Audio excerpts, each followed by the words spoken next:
I got a title deed within 1 month. The house is a 3-bedroom bungalows with 2 bathrooms, and at that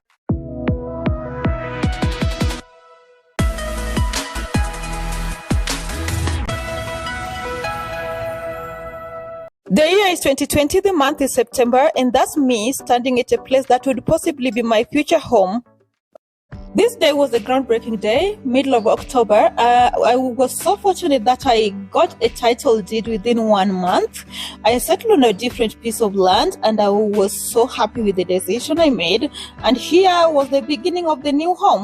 The excavation was done within 3 hours, and that was so amazing, and we went right into trenching. And for the first time I could see the layout of my house. I was so excited to watch this. I could see how it's gonna look, the size and everything. And guys, remember, I did my own land search personally, apart from the one the company did. My realtor was so secure and so promising, and they did their own diligence, and they were so good. So that's something I'm thankful for. But remember to always be careful whenever you are buying land around Nairobi, because this is Nairobi, you know. And my team was amazing. They were so cooperative, guys, and they were so swift, and they were really helpful, because this is what I really needed.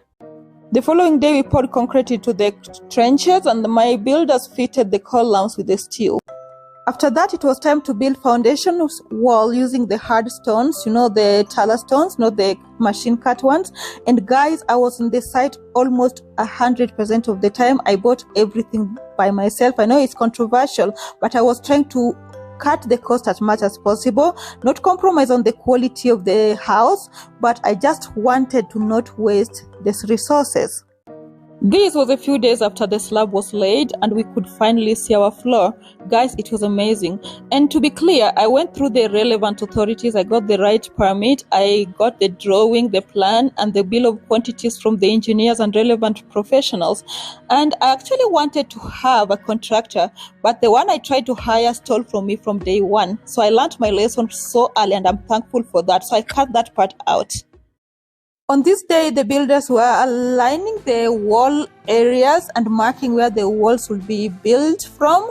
And they were really good at what they were doing. They made it look so easy, and they were really the best people I could have worked with. I think, guys, the best thing to do is to make sure you have all the available materials and things needed for the building if you really want to build your house really quick. And that's what I did. I made sure I have everything they asked for whenever they asked for it, anytime. Here was the second day of wall building, and guys, look how far it had gone so quick. It was so good, and I was finally feeling I had a house. It was the beginning of the third day, and this is the day when they built the whole wall to the lintel level.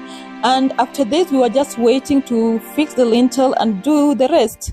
After a week or so, we were finally ready to do the roof. As you can see, the wall was successfully done, and the people who are roofing are totally different from the people who are doing the wall. And a lot is happening at this point, guys. You just have to wait and see. Guys, the first timber was on the roof, and the sun was shining. My demo at the background. Look, I was shopping for the pipes for plumbing. We were plumbing, and the window still was put at the same time, the frames, and the tiling was being done on the floor and plumbing, and a lot was happening at this time. Everything was going the way I wanted. I was so damn broke, so damn excited, and I like what was happening here.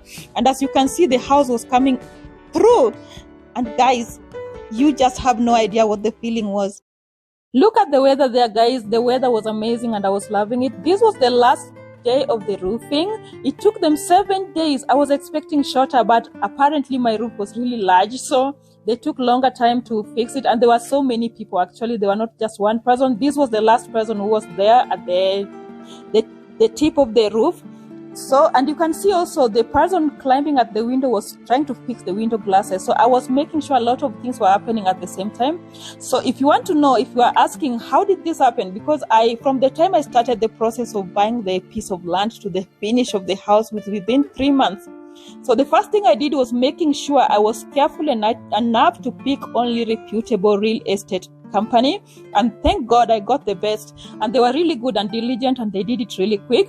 But I was so careful also, because this is Nairobi, remember? So I made sure I did the land search by myself. Again, you can do that. It's not that I don't trust them, but sometimes you just make sure you do the every possible thing and be diligent. So I did that. I made the search myself, and then during the building process, I made sure that most of the time there were as many builders as possible at the site. I made sure I had like 7 builders at every point. So 7 builders plus their helpers.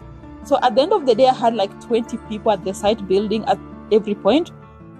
And then after the wall was done and the roofing was starting, I made sure I did everything at the same time that can be done at that process. Like the windows were being fixed at the same time. The plastering was being done actually, and the tiling, the plastering guys were actually plastering, and then the next day the tiling guys would tile that room. And then the plumber was doing his job also. He was fitting, like at this point he was doing the fittings where I was putting the toilets, the bathtubs, the shower heads and the sinks at their points. And that just to make sure everything was running at the same rate, so that once they are done, they're actually done. So this was like 3 weeks before we moved in actually. Weird, but true. This was 3 weeks before. At this point, we were moving closer and closer to moving in. As you can see, the window glasses were on at this moment, but you can see there's leveling work that needed to be done. The septic tank was set, and inside the house also we needed to do something. There's things we needed to also cover still. The floor was already tiled, as you can see. Actually, we tiled the whole floor by this moment. All the fittings were also done. We moved in, guys. It was a happy day. The house was not completely finished, and we could not even paint the walls because they were still drying, but it was habitable. That means we were able to live in it comfortably, and that's what we needed, and we were so happy with it. And we had to pop something. Don't judge, I was broke. I had my first shower in my house this day. It was the best feeling ever, guys. And I had to have my best jamming in my Demio, aka Miss Lagatha. God bless the current owner. And sorry, I forgot to tell you guys, the house is a 3-bedroom bungalows with 2 bathrooms. And at that time, it was so skeleton. We have done a lot after that. At this point, we've done a lot of growth and development, and I'm so happy for that, and I appreciate everything. So I hope everybody is encouraged and you learned something. You can ask me down there at the comment whatever you didn't understand. I can explain. I'm willing to explain everything. So please be free to ask me anything you want to ask me, and I'm always going to be here to answer. And thank you so much for staying. Thank you for watching. For the new subscribers, thank you, and until next time, bless you.